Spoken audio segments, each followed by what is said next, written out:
Hello and welcome to Just One More Watch.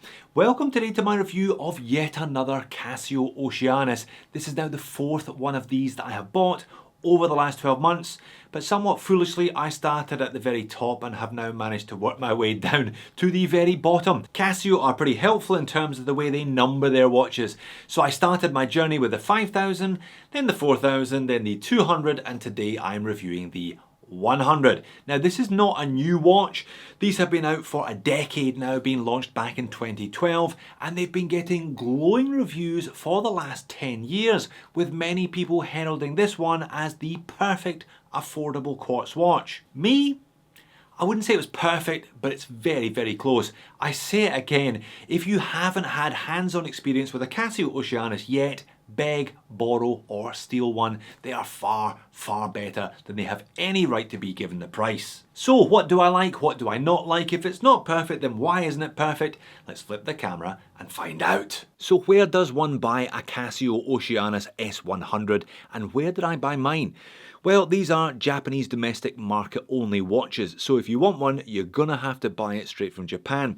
That isn't particularly difficult though. There are plenty of companies like Seiya that specialise in JDM watches. I usually buy mine through buy.jp, and there are plenty of Japanese vendors on eBay who will happily take your money. About 400 to 450 US dollars, give or take, should secure you one of these. So where did I get mine? I bought mine used actually. I believe I'm the third owner of this one and the watch is coming up to its second birthday. In fact, we share a birthday. Isn't that cute? But honestly, you cannot tell this thing is two by looking at it. It's made of what they call TIC titanium, so it has a scratch-proof coating. I reckon it looks about 95% mint as far as I can tell anyway. I paid 450 Aussie for this one back in June this year. It's out of warranty, but again, just you wait till I show you how accurate this specific watch is running. Yeah, I'm not too concerned about the warranty status, put it that way. So here it is, nestling in between two of its bigger brothers, the 4000 on the left, the 200 on the right. The reason I'm coming to the S100 last, when really I should have come to this one first, is because it doesn't have Bluetooth Connect. It's an older model. Instead, this one is radio controlled, meaning it automatically receives the atomic clock signal and maintains its accuracy that way.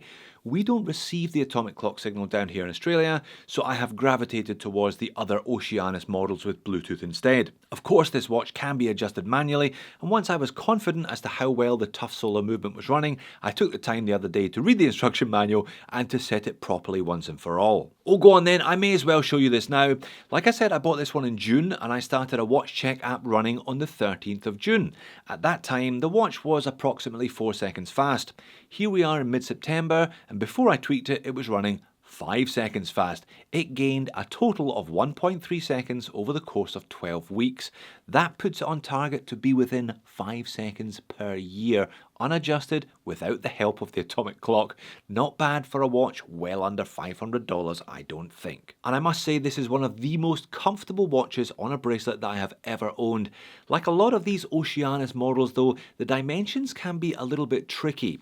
So this one is 39mm across the bezel. The case flares out a little though, so it's 40mm across the diagonal.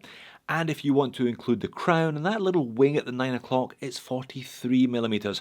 Every single listing I've seen for this watch online has a slightly different set of measurements as a consequence. My take? It's a 39. It wears like a 39. Thickness, including double dome sapphire crystal, is only 10.8mm. Lug to lug, a very nice 46mm. Lug width, a very awkward 21mm. But the weight is the key specification for me as to why this watch wears so well. 83 grams, sized up for my 7-inch wrist. Case finish is gorgeous. Super fine brushing, rich polishing, and really sharp transitions in between. And remember, this is titanium. Drilled lugs mean you can swap out the bracelet if you want to fairly easily, but I'm not sure how many of us have a wide array of 21mm lug width straps lying around. Perhaps the Orient Bambino owners amongst us might be the exception to that rule. There are two buttons on the crown side. The larger button at the 4 o'clock is the one you'll use most often. The smaller A button at the top needs a pen or a pin, suggesting that it's not really going to be used all that regularly. And the glass. Oh, the glass. Casio used truly sensational sapphire crystal for these watches. I've heard them quote 99% clarity. The clarity is stunning. I've said the same in each of the Oceanus videos that I've made. Not only that, but they use an accent ring around the edge so you get that lovely blue effect, picking out the blue surrounds to the indices and the blue Oceanus wave logo under the 12. The case finish and crystal quality shame most entry and mid-level Swiss watches, which is why I keep banging on about how good these Casios really are. The bracelet is also very good, again nicely finished, brushed and coated throughout, with a slight satinization to the mid-links. I'm sure you can pick that up on camera. The clasp has double central triggers, it's etched with the Oceanus wave logo once again, but it only has 2 micro adjust holes and no on-the-fly adjustment. It's a pin and collar system, by the way, holding it all together. The caseback is screw-on 100 meters of water resistance, perfect for this style of watch, and look how smooth the edges of the caseback are. Another reason why this watch is so damn comfortable. The movement is a module 5235 tough solar, 5 months of use when fully charged, but it will hibernate for nearly 2 years if you leave it in the box before springing back to life at the first sign of light. Now the atomic connection has been disabled on this watch because I just don't need it and it saves battery. If I'm travelling with this one, I just pull the crown out, it tells me my home time zone with cities on the chapter ring, and I can go back and forth by rolling the crown back and forth. This has a perpetual calendar up to 2099, but one of the previous owners set all of it up initially, so this really is now set and forget for me. Dial and hands are fairly simple. There are numerous small markings on the dial to help you operate the movement, switching from daylight savings and of course the atomic clock reception, etc, but they are so small that you can easily overlook them in daily use. Indices are applied with high polished bright blue surrounds, blue being the Casio Oceanus corporate colour. There's a double baton at 12, singles everywhere else, and a blue frame around the date at 3. Hour and minute hands are sword shaped, high polished silver. The second hand is blue to match the indices and the logo, but white at the tip for clarity.